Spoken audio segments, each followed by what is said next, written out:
Welcome to our third session of our annual symposium, Designing for Resilience.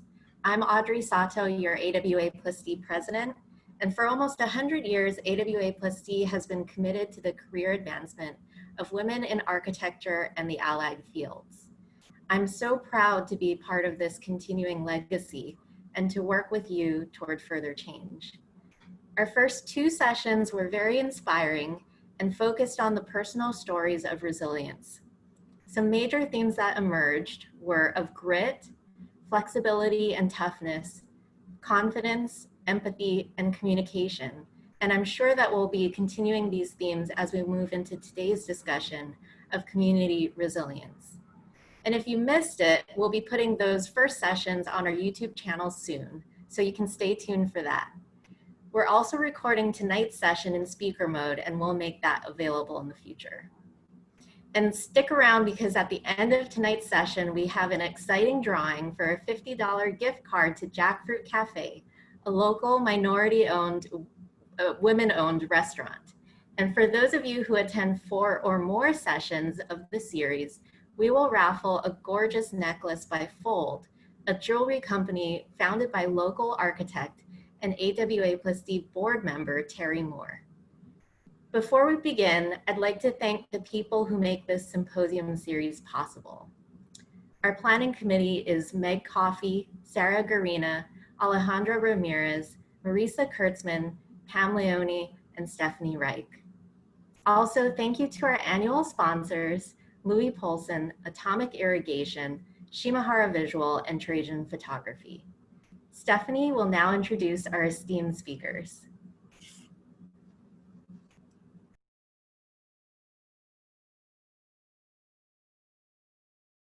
Stephanie, you're on mute. That happens at least 5 to 10 times a day. Well, thank you, Audrey. I'm so pleased and grateful to you and to AWA+D to be even a small part of this really wonderful series. I'm so delighted to introduce Kian and Alisa Orduna. Kian is an associate professor of urban planning at UCLA. She's an architect and co-founder of Super Interesting. Her research investigates the relationship between urban ecological design, spatial politics, and social mobilization in the context of climate change and global urbanization. She's co-founded the design practice Super Interesting and has quite a pedigree. She's worked with Weiss Manfredi in New York and MD Ardevi in Rotterdam. That's not the topic of this discussion, so I'll have to probe her about that later. And Alisa Orduna is a collaborator and thought leader in community development field. For the past 25 years, she's been at the cutting edge of policy formation and change management, standing at the intersection of racial equity, homelessness in community in Philadelphia, LA, and I was proud to call her my colleague when she worked with the city of Santa Monica. Currently, she is launching her own consulting firm, Florence Elise Advancement Network, to support women of color leaders in community development field and continuing the important work she's doing with racial equity and homelessness. I'm so pleased and proud to introduce them this evening, and I'd like to ask Kian to start her presentation now. Thank you. Thank you. Good afternoon, everyone. My name is Kian Go. I'm an assistant professor of urban planning at UCLA, and as well co-founder of Super Interesting, an architecture and design firm. And we've mostly worked in the Northeast around New York City. I wanted to thank first Audrey for putting this together and for inviting me. It's a real pleasure to be here, and Stephanie as well for your introduction, and AWA+D. I think it's just an incredible, such a timely moment to bring these conversations that we're going to have this evening together.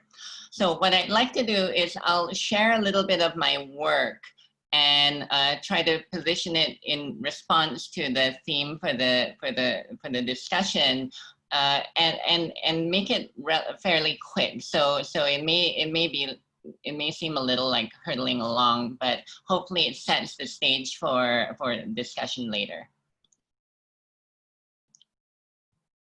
So I'm sharing a screen, and as these things go, you know, like sometimes it doesn't work. You should see a screen with the title of Designing Community Resilience. So my research has recently, in the last 6 years or so, mainly been on what I call the urban spatial politics of climate change responses. And in particular, I've looked at some of the relationships among 3 different cities. So New York City in the US, Jakarta, Indonesia, and also Rotterdam in the Netherlands.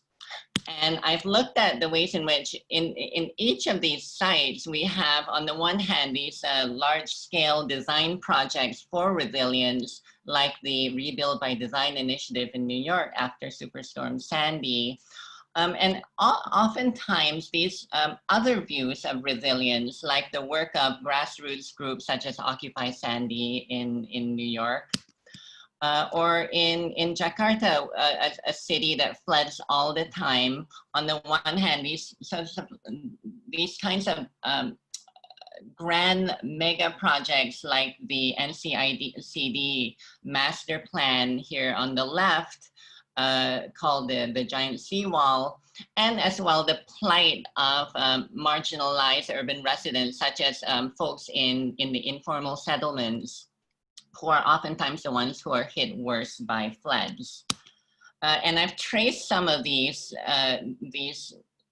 activities in these sites back to places like Rotterdam in the Netherlands, where because of both economic and environmental changes have both refocused planning to the city, looking at prototypes for floating cities, and as well outwards, making links and relationships with other places around the world. And so a main part, you don't have to look too carefully at this, but a main part of my research has been trying to trace the interconnections between all these different actors and sites and design strategies, and really not oversimplifying, but exposing the complexity of what happens even in very particular sites. And tonight I'll just point out 2 examples of what I would consider to be community resilience.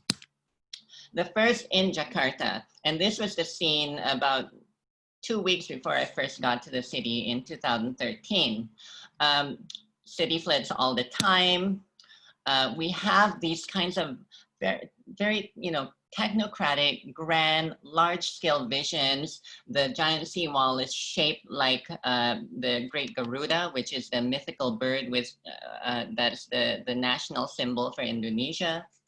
And it really, you know, tries to solve all the problems altogether. So both the transportation problems, plus the flooding problems, plus imminent climate change together. Which sounds great, but at the same time, it can often both knowingly and unknowingly hurt some of the informal settlement residents who live in the kampongs, the informal settlements, such as Kampung Bukit Duri here along the Ciliwung River.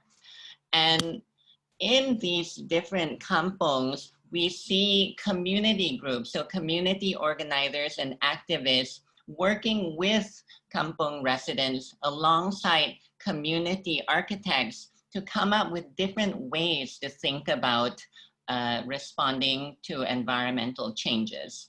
And so groups such as Ciliwung Merdeka on the left here and the Urban Poor Consortium on the right have tried to come up with ways to enable better drainage, to ease the flooding, and as well remain in place in homes that go back generations.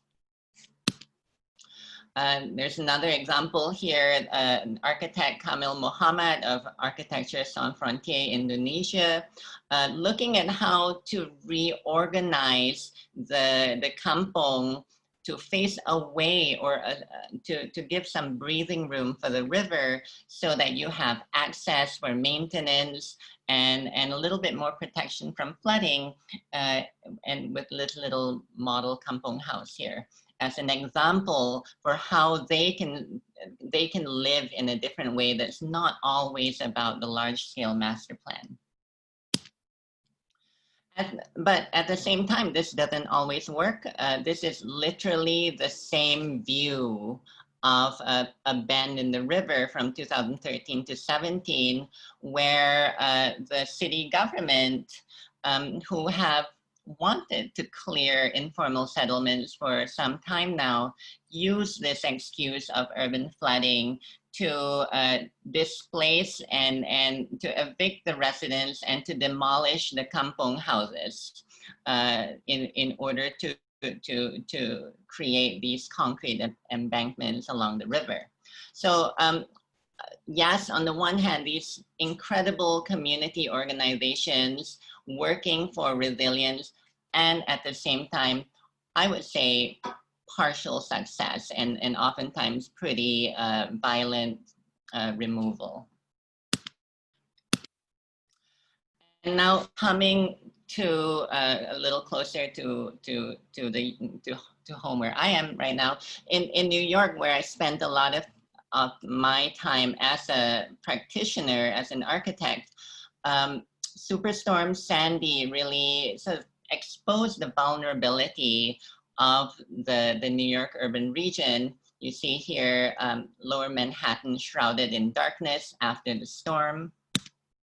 And in the wake of the storm, you had lots of, very impressive and grand visions, including this one proposal by the team led by Big for a series of landscape elements and buildings along the southern tip of Manhattan.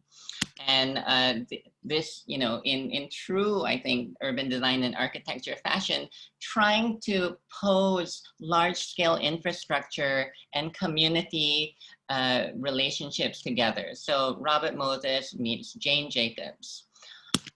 And in some ways, you have a really interesting and impressive project.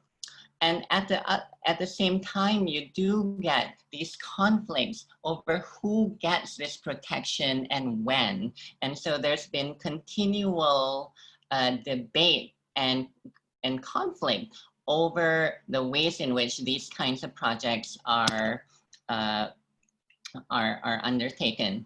I had a very personal relationship with the impacts of, well, I'll talk about this, but one of the neighborhoods that was worst hit was Red Hook in Brooklyn.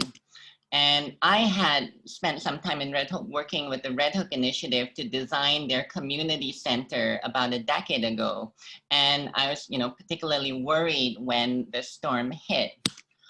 But as it turns out, in the days following the storm, we saw the RHI, the Red Hook Initiative headquarters, turn into this command and control, a command center for neighborhood recovery, and as well as soup kitchen, working with and for the residents around the community center who are largely residents of the Red Hook houses, the largest public housing project in Brooklyn.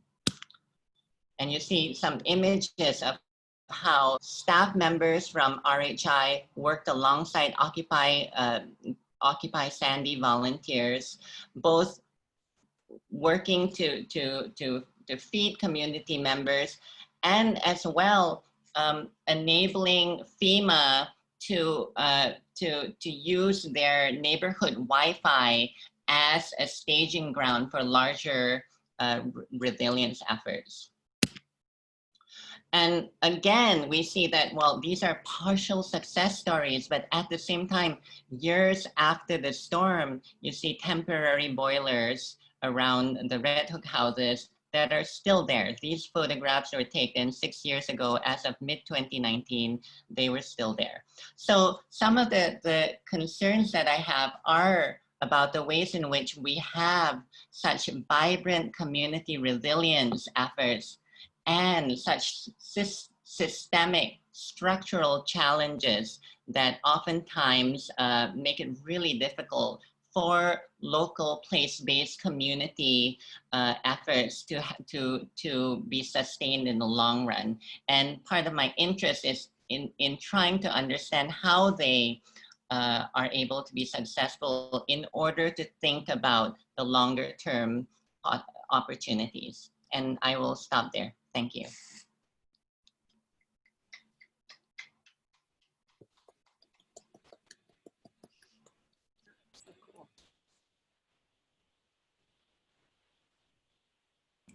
Alisa, would you like to, thank you, Kian, and Alisa, would you like to start your presentation?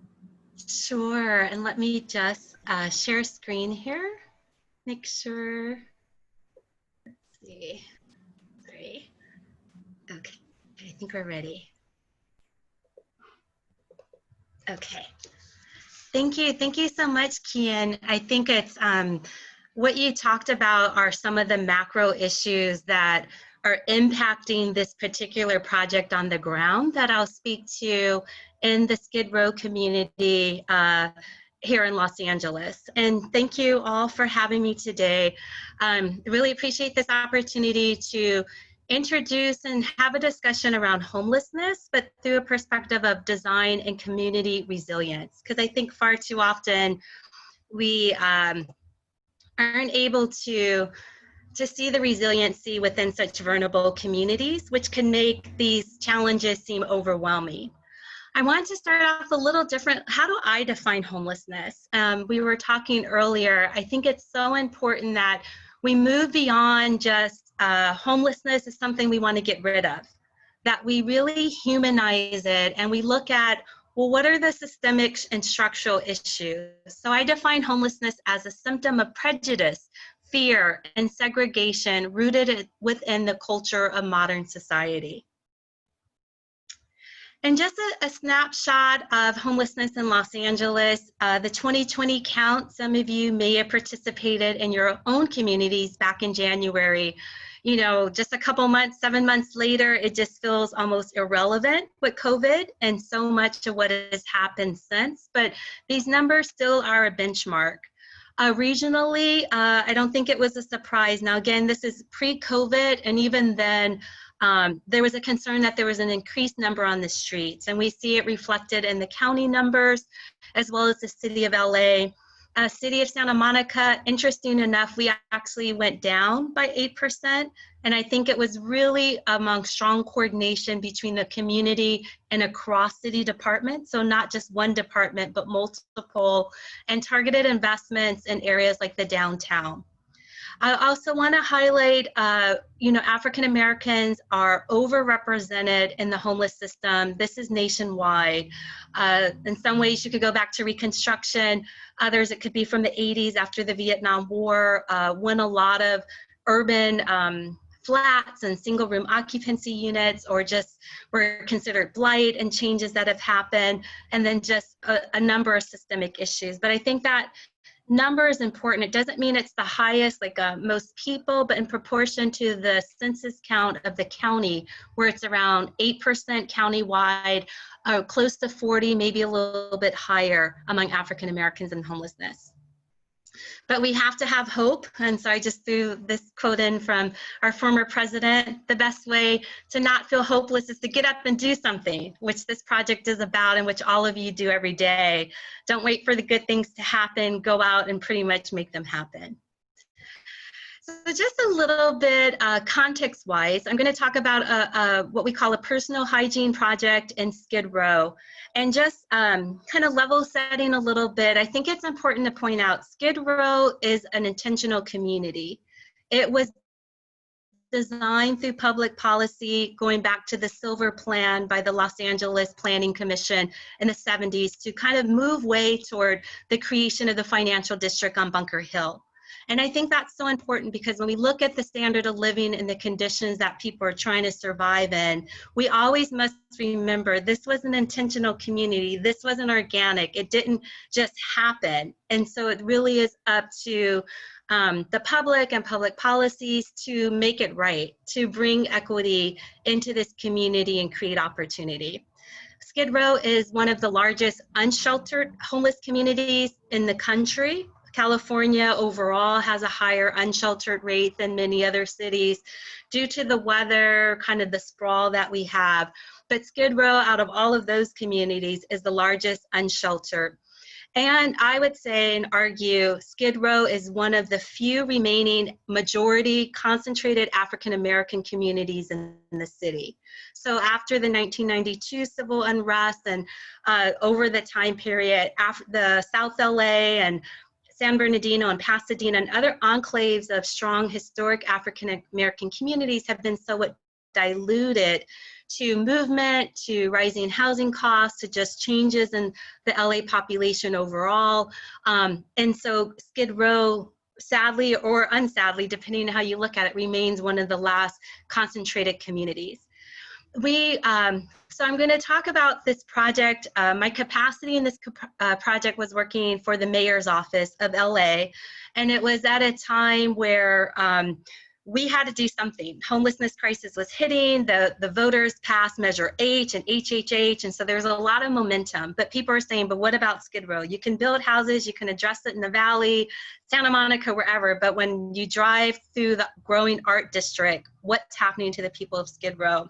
And so this is a project where I would say we were the owner, so the city was the project owner, and the clients were the residents themselves. And that's so key because there's been this historic tension between the actual people that live in Skid Row, if it's housed in a single room occupancy or in a tent.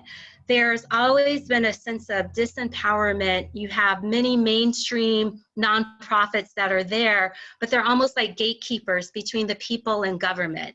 So for the mayor's office to step in and say, we're the owner, meaning we're signing our name on all the papers, we're incurring all the costs and the liabilities, but you are going to help design a solution. And we really want to do it too to help mend some of the tensions with the community as well as to meet the needs. And this was a project from 2017. At the time, there were around 5,000 people experiencing homelessness, 44% who were unsheltered.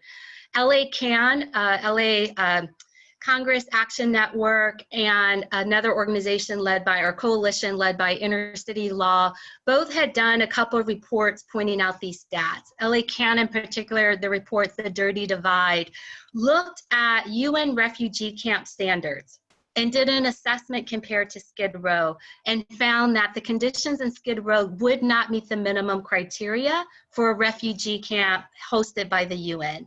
So that says a lot about where we were starting from and the lack of infrastructure. And those are just some stats: lack of toilets, lack of water. The picture, there are 2 parks in Skid Row. That was the bathroom for the park, were porta potties. And that was a fight to put the porta potties in, have them cleaned, and have them open. So we're talking starting from scratch to really understand the contents of the project. We, in my role as a homelessness policy director and building the relationship, we did an intense community engagement. We had started earlier on bringing basic services like increasing street cleaning, bringing movies to the park. If you live in LA, your local park, you may realize, has a movie series. That wasn't happening in Skid Row, and there was actually a fight with the Department of Recreation to say, is that our parks? Is that our responsibility? Who's going to pay for the movies? So we started off these incremental wins of getting a weekly summer movie theater. And then we started, as it kind of went over into the summer month or the winter months and started getting dark, meeting with the community on a weekly basis. And it took, looking back, it was around 8 months. And then that time it was building trust among the community. When you have a traumatized community that's had disappointment before, that's been let down, that's heard promise after promise that's never been fulfilled, you can imagine the various tensions that were happening. Let alone many of our members were still surviving. Some lived in tents, some may have lived in hotels, some lived in their cars. So they're surviving with the basic day-to-day. So we built community. We provided dinner every week when we met with them. The community came up with the rules of engagement of how to guide the meetings. While we were the mayor's office, it was not our meeting. We were there as a guest, and we always recognized that. We did tours. And it built a bond where we were able to explain kind of the government process. It wasn't just show up and testify. It was, let's do a series on understanding a city budget. How are dollars allocated? How do you, who's on a committee? What are the committee and the step processes so that when you're coming down to City Hall, you're able to be effective and you know who to target and who to research and what's the team that's going to meet with the council members before. So it was like a civic engagement workshop and orientation, as well as leveraging the strong community organizing skills that many of the members around the table have. So they were able to put the two together and created a powerful coalition. As we talked, of course, you know, just meeting the basic demand of bathrooms. That was it. It was just, we need bathrooms. We've been promised this is, you know, we get criminalized for using the bathroom on the street, but there are no toilets. There's no toilets that are open 24 hours. Those that were accessible and some of the temporary housing, you had to ask for toilet paper. Like there wasn't toilet paper in the stall. As an adult, you would have to ask for sheets of toilet paper, or there weren't doors on the bathroom because of this fear that people may use drugs or, you know, other illicit activities. So there was this real criminalizing effort around meeting a human need, which was not only disempowering, but it took away dignity and it dehumanized the people. So we were working through that tension of saying, we've just got to get up toilets. I don't care how we don't know how we're going to do it. We have to do it. Some of the designs that, you know, just from the experience again of how do you work with people that are living on the street. So things like cell phone charging stations, being open 24 hours, having a safe passage. You know, there's some gang activity in Skid Row, or if you're a female and you have to use the bathroom at 2 o'clock in the morning, there was just some concern about how do I make it from my tent. So really creating kind of these safe passage zones where there was like no violence, no criminal activity, nothing. These were safe places leading back and forth to this location. Local hires was a huge one. They did not want LAPD to do the security. They did not want a private security company, so we had to find a culturally competent way to do security and harm reduction practices, because looking at addiction, which is, you know, it's a part of, if you're living on the street, either you ended up from your addiction or to survive, you may develop an addiction. It wasn't a criminal act, it was a public health act. And so how could this site address issues like addiction and mental illness through a harm reduction matter? So they kind of gave us like, these are our other criteria. If you really want to work with us, you're going to have to figure out how to make it happen. So the city, there is a vacant lot. This is at 5th and Crocker, if you're familiar with the downtown area. It's right next to the Weingart Center on the other side of Volunteer of America. It was a site, Weingart Center, in fact, I think they started their construction. They were trying to acquire the lot to develop around 200 units of what we call permanent supportive housing, which is long-term housing for people experiencing homelessness with services. So it was kind of an ideal situation where investors, we could say it's a short-term opportunity, so it's not going to be forever. That helped gain the business support because they're operating warehouses, particularly in the seafood industry and garment industry, pretty adjacent to it. And it was exciting for the community to know that it wasn't going to be luxury housing coming in, but that it was going to be housing for them after this project was over.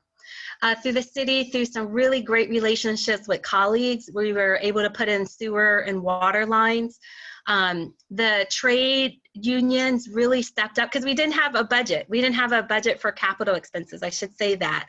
And so the trade, when they heard how sincere we were, when they saw members of the community coming on the site and they could feel the authenticity that this really was a community project, the plumbers, the electricians, and the other trade unions pretty much donated their time to do this, which is unheard of in the city.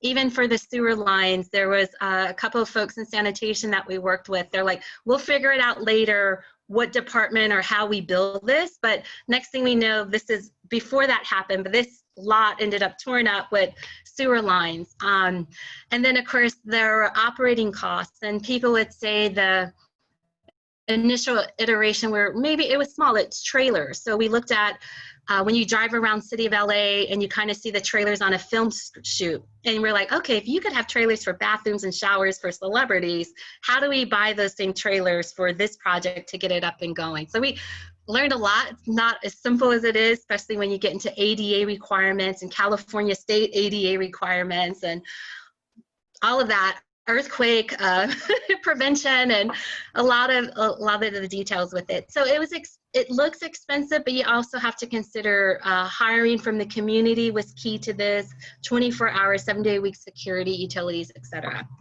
There was a lot of community support, and this is where, honestly, we could not have done this project without the support from colleagues in the private architect community. So we had, there's an architect, Corey Adler. At the time, he was an adjunct professor at USC, was here from Philadelphia, wanted to get involved and say, what can we do? And it was one of those moments where I literally had to go to our building and safety department to pull a permit, which I didn't know what it was. I was like, okay, it's toilets. This can't be difficult. And had to come back with plot plans and electrical loads and, I don't know, ownership lines. And I was like, Corey, I think we need your help on this. And so he pulled the original plans and helped us, kind of took my literal piece of paper with boxes written on it and made it into a plan that the people over at Building and Safety could put a stamp on. Office 42 was just a gem. I think out of this whole project, we may have given them less than $5,000, but they attended just about every community meeting. Their staff, Jessica and Stephanie Regal, they knew we didn't have a budget, but they heard, again, the passion in the community, and that this wasn't just about toilets, but creating a safe oasis. And how could the landscaping help facilitate that on a low budget in the middle of kind of an urban area, high-rise buildings around, and just, a lot going on. And they did it through helping create a couple community build days, organizing people to donate plants and planters. So this is one of the community build days, and we're literally, you see painting the planters, you see the plywood, because we're like, this place has to have privacy, so how do we do that and add in murals? What do you do for shade in between, so while people are waiting for the showers, or if it rains, this is an outside kind of compound place. And so they helped us think through all of those details, and it was just, I wish I kind of had more after pictures where you could see it created in a way. There's even music when you walk in. It's like a spa. So there's kind of stereo speakers when you walk through, and it just feels like, I don't know, am I at a cantina someplace? Like, what is this? It's pretty awesome. The community was very specific about the providers: homeless healthcare, Goodwill, social recovery. I have to give a big shout out for Goodwill. Sometimes they don't always get the best rap when people talk about donating items, but I have to say Goodwill has been a phenomenal partner with the homeless community as far as hiring. So they hired about 8 people directly from the community. They were the cleaners. So after every shower, to keep it safe and sanitized, you have to clean out the shower stall or the bathroom. And Goodwill took a risk with us. They hired people that were still living in tents or cars or in transition, and it was just a really successful way. Here's a little bit of what it looked like at the time. Again, there have been different iterations.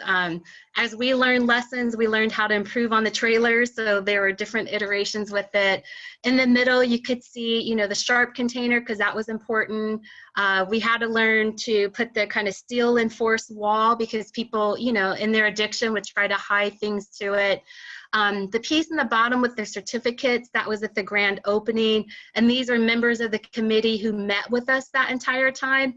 And it was so important for them to have recognition by the mayor, because oftentimes communities will participate in a project like this, and then a year later, people forget them and they remember the nonprofit organizations or the mayor, and it's like they get erased from the history of the project. So we were very key on creating documents that would be in a public record to remember all of their names, so we would always remember their participation. My understanding is it's something like around 15,000 usages a month. Very few security issues that have happened there. There's on-site social workers, doctors come on site. Of course, you have peer support specialists. as well as people who are good with pets. So the veterinarians stop by sometimes, and it's just a all around safe place. And just some quick lessons learned and adding these more from a racial and kind of just when we talk about community resilience. So not technical lessons learned. I'm sure there are plenty of those that all my friends in design could help better with. But I think one, when we talk about racial equity, sometimes we think of overt racism. We think of, where race is front and center. We think of the Confederate flag. We think of, someone calling the police because there's a Black family with a barbecue. But we don't think of the kind of implicitness in the biases that we have against marginalized communities that oftentimes as professionals, regardless of our field, we're almost trained in a certain way to not be able to see and hear the real people that we're working with. So one is we have to always remember communities are rich with solutions. It's more the distribution of resources to fund those solutions than it is of people not knowing what they need to make their communities better. Community engagement is a core component of sustainable design. Coming from affordable housing and homelessness background, you often hear, let's say a new housing development opens and, the blinds get broken, or it may not seem like it's always taken care of. And I always come back to, well, what community was engaged in that design?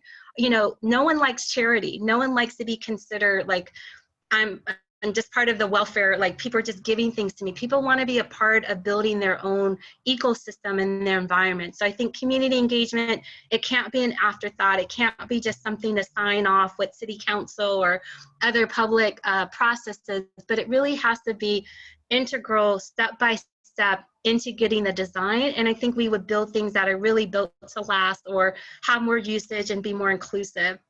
Person-centered design, I think, is also important. Again, when we think of building sometimes for the poor or the marginalized, it's like cut costs. And why? When I think of Skid Row Housing in particular, Skid Row Housing Trust, they purposely invest in architectural services, and their buildings reflect that, where they have mid-level and open garden on the community, or an outside patio, or a shared kitchen, or lots of natural light that improves mental health. And so there's ways that a person-centered design can help achieve human goals without a lot of psychiatric services or mental health, etc.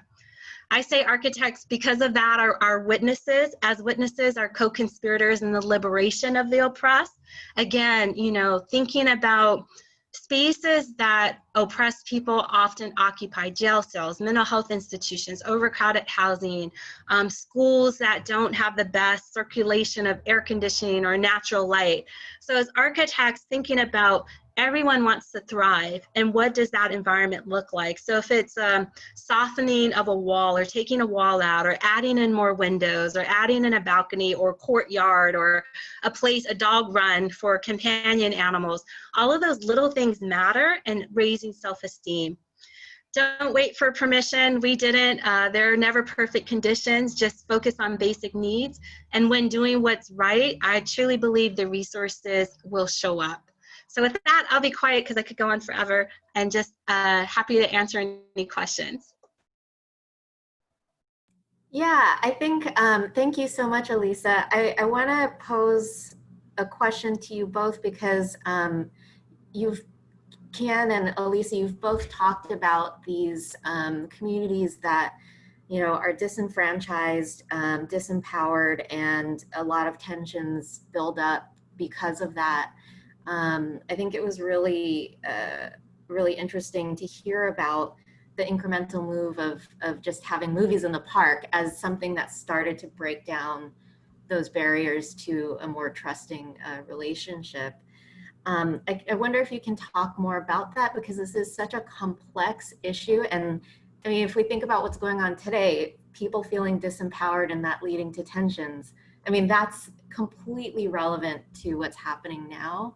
So, from the work you've done, from your research, do you have sort of case studies or experiences that you can draw upon to show us some first steps of how to build trust and how to start bringing, disparate communities together to really toward a goal. Mm-hmm. Yeah, Kian, I can just start with a few examples just from practice. It takes time, and I would say from a management perspective, it's getting buy-in that community engagement matters. You know, I know we're overusing the term matters, but that so often community engagement is thought of as an after process, or that it's more of, let's just show the community and get their sign off, or have a meeting so we could say we had a meeting with the community. And to build trust, it's almost like you would if you were developing a relationship with a donor, you know, for your nonprofit. It's taking that time to attend the birthday parties in the community, or the graduation, or when I was in Philadelphia, you know, I can't tell you how many different kind of church services and mosque services and all that I went to, but it was almost embedding myself within that community, because these were projects where we were doing multiple housing units, like a real true neighborhood transformation. And in Skid Row, we knew that the hygiene center was just one of many more projects. So it was worth the time to build those personal relationships, and you have to show up. And you can't be afraid. Like, I had to know who is Alisa, and then who is Alisa representing government. And knowing that stepping into that space representing government, I may be the only actual body that this community has seen outside of the television or now with social media. And so I'm going to get all kind of fire at me, but I had to learn what is that resilient wall, and just understand that government hasn't always acted responsible when it's come to this community, so don't personalize it. And then there were points in the relationship where I was able to say, okay, you guys, I'm no longer your post. You can't keep, you know, throwing venom at me. We have to be able to learn to communicate now. And so it was, it made me step out of my comfort zone, and it really getting clear on my values, and also respecting them as people to know when to push back and set those boundaries.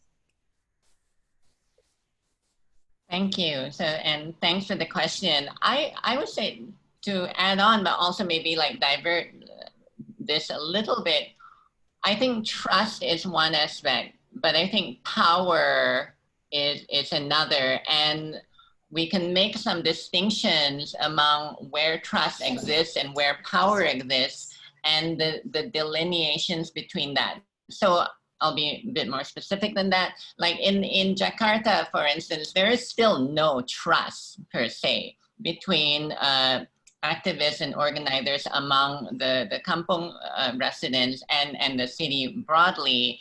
In fact, there's been organizing consistently over time to assert their right, assert their legibility in these locations.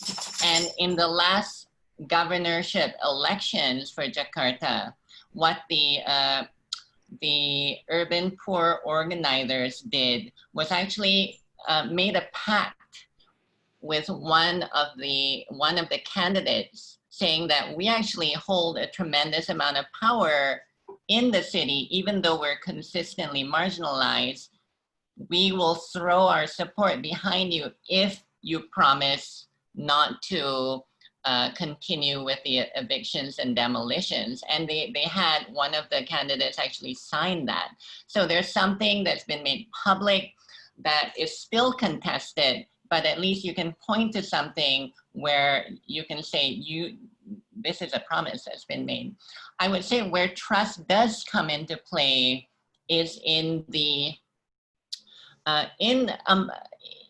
process of political organization. So how do kampong folks come together? And that's through an understanding of shared struggle and shared experiences over time, right? So they know that they've never been considered part of, like dominant, like cultural, accepted cultural spaces. And that is a powerful recognition to bring people together to assert their rights. There's a parallel thing in Red Hook, where one of the ways in which the Red Hook initiative builds social relationships and community power among Red Hook residents is to make that point that it's been historical oppressions that have kept poor folks, folks of color, largely Black and Latinx folks in this neighborhood in the conditions that they face. And that only by coming together and trusting each other as a community are they able to push back on that. And so I think the folks, you know, like me and others who've been in some ways like allowed into these spaces, you know, we've had some trust placed in us to, you know, to recount the narrative in an accurate manner, then I think that is somewhat of a privilege. Like, I don't take that lightly, but I think the trust amongst the organizers and their community members has been something that has been years in the making. And in fact, in the Kampong situation, like decades in the making. So I want to open it up for questions. There have been tons of questions pouring in while you guys have been talking. We don't have too much time, so we may go over just a little bit past our 7 o'clock start, just to get hit at least a few of these before we wrap it up. So Sarah, do you want to read some of them from the chat? Absolutely, yes, thank you. I'll try to keep it quick. The first one, for Kian, do you see a possibility to maintain the informal settlements within the master plan? Have you seen a strategy for working with decision makers to respond to the community in that elegant way? Yeah, thanks for that question.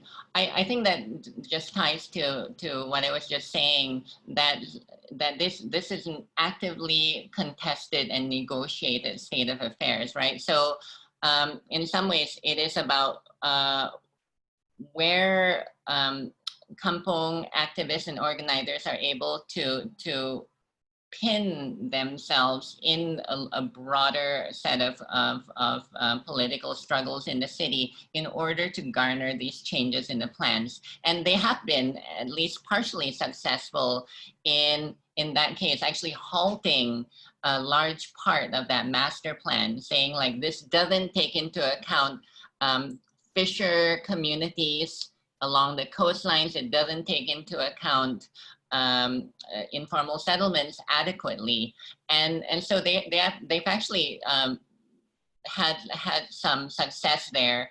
And part of it, I think, is changing the view of who they are in the city. So one of the leaders of the Kampong activists, this a person named Sandhyawan Sumardi, said, quote, "For years, the urban poor in Jakarta had a very negative stigma that they were lazy, passive, illegal. We proved that a collective planning process with plans and mappings could be made by the community themselves in ways that were concrete." So working with community architects, working with researchers, showing they weren't folks just to be discounted, but they actually, there was both power in the collective and different ideas like that you might say that, oh, these people and places are illegal, they shouldn't be there, but that's a point of view. That's a way to think about what you think makes a meaningful city and who is considered inside the city, who is outside the city. And I think it is a continual movement to shift that point of view and to say, no, actually we've been here and we belong here as much as anyone else. I think there's a real parallel to what Alisa was talking about for unhoused folks in Skid Row.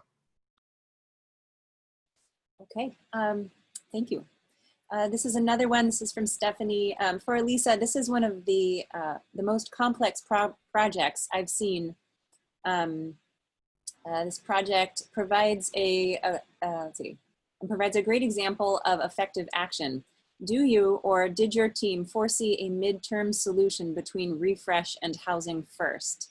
And then for Alisa, it seems that you worked hard to build an infrastructure of trust. Do you have an idea if that has been maintained? Thank you. So I'll answer the second one. It's a little bit easier than the first one. One thing I forgot, and thank you, Kian, it was something you said. The community created kind of their own network called the Skid Row Community Improvement Committee. They still meet every Thursday. So even though city staff have changed and the project's been complete, they've continued working on other projects that are needed in that community. And I think that's pretty amazing to continue to hold that space. So that's continuing. And I would say as far as midterm, this is where it gets so complicated and it gets so frustrating. The bridge home projects that are happening right now with COVID, Project Room Key, these are great temporary solutions, but there is a fundamental gap in not having enough units to move people into permanent housing. And so, you know, the radical idea is either how do we go back to public housing and finding housing to build at scale? How do we create more incentives? You know, how do we get for inclusionary zoning in all cities within the county? How do we push back against Palmer, you know, for some of that? How do we increase density? And or how do we create kind of open encampment kind of communities like Elvis Summer did with the tiny home movement, particularly for the unhoused? You know, how do we convert parking lots? With COVID, one of the unique unsaid challenges is it seems like we're going to have a supply of buildings as people have shifted how they do work. So that if it's a shopping mall or if it's an outdoor plaza or a former commercial site, is there an opportunity to on mass scale convert some of this into some form of housing? It's going to, I think, have to be something radical like that. And how do you pay for it and all, of course, is always the challenge. But so there are some things you can do, but it really comes back to we need more housing supply and to reduce the structural pieces of housing affordability and housing discrimination to get there. Okay, thank you. Another one for Alisa. Why, this is from Alicia, why didn't the city budget for this project? They budget a little bit, you know, it's something again when our biases when it comes to me, paying for basic human rights, you know, for the poor is all of a sudden too expensive. You know, so, but I'm like, but how much are we paying for sanitation? And how much do we pay for the police department to provide security to the sanitation workers? That's like 20 million some dollars. And this project is only 2 million that created something like 15 jobs and, you know, created healthcare benefits and increase immediate access to addiction and mental health services and, you know, reduce rapes because women had a safe place to go to use the bathroom and have access to feminine hygiene projects. So that brings dignity, and people who are sleeping in cars could go take a shower at 4 o'clock in the morning and be to work by 7, you know? So it's like to me, that's invaluable. And until we understand that income doesn't make you human or less human, and so the same cost of running programs for people with income should be the same for out. So it's a value, and I think it's almost like an unconscious, I don't know, perception or bias or decision-making point that we always just have to bring it back to the human element. Yeah, okay. All right, another one from Natalie. Alisa, what was done in the designs to mitigate extreme weather events like heavy rain and heat waves? Luckily, we don't have too much the heavy rain, although we do. But Skid Row is, you got like a heat island, is that the right term? Where there's not a lot of green canopy, there's a lot of concrete, so it absorbs the heat a lot. And that was always an issue. And so that's why putting literally canopies, a lot of greenery.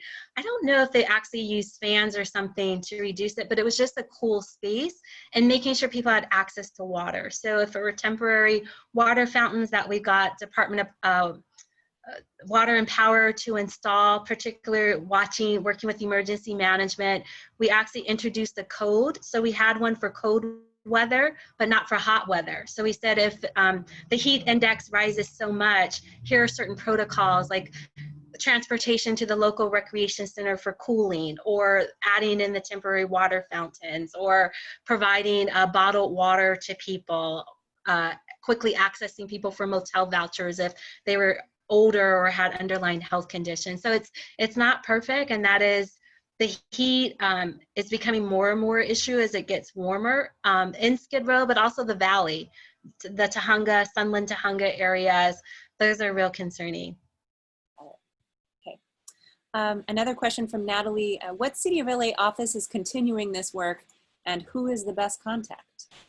I would say probably Christina Miller right now. So now there's a deputy mayor of homelessness, and there's a uniform response center that's tied across departments and brings in emergency management.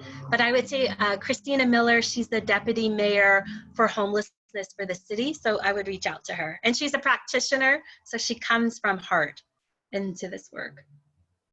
Thank you. Oh, that's great. Okay. Okay, this is a question from me, actually, for Kian. I'm really interested in the seawalls, and I wondered if you can help explain, like, such as in Jakarta, who are the main stakeholders for a project like this, in the sense that, you know, where might the money for it come from? Thank you, Sarah. I think that's a really important question. So for Jakarta, the main stakeholder is proposed to be the city at large, right? The public. You know, the city is sinking pretty quickly. So between rapidly subsiding grounds and sea level rise and unpredictable storms, you know, they're predicting that by like the mid 2030s, we'll have like disaster situations in Jakarta. And so it should be the city, but the proposal for that particular plan in its most ambitious form was not to cost the city or the country any public money. So the funding for the seawall itself was supposed to come from urban development on reclaimed land behind the wall. So in some ways, I think tracking pretty closely to a lot of projects in history that have made new land in order to pay for any number of infrastructural improvements. So private urban development for private developers was meant to fund the full construction. And so that poses a pretty conflicted stage for getting something like this done, where ostensibly we need it to protect the city, but really folks who are literally invested in it are hoping for private profits in the long run. Amazing. Oh. Okay. Then Audrey, oh wait, this is Audrey to me. So I think that's it, unless anybody has any more. I don't see anybody have raised their hands.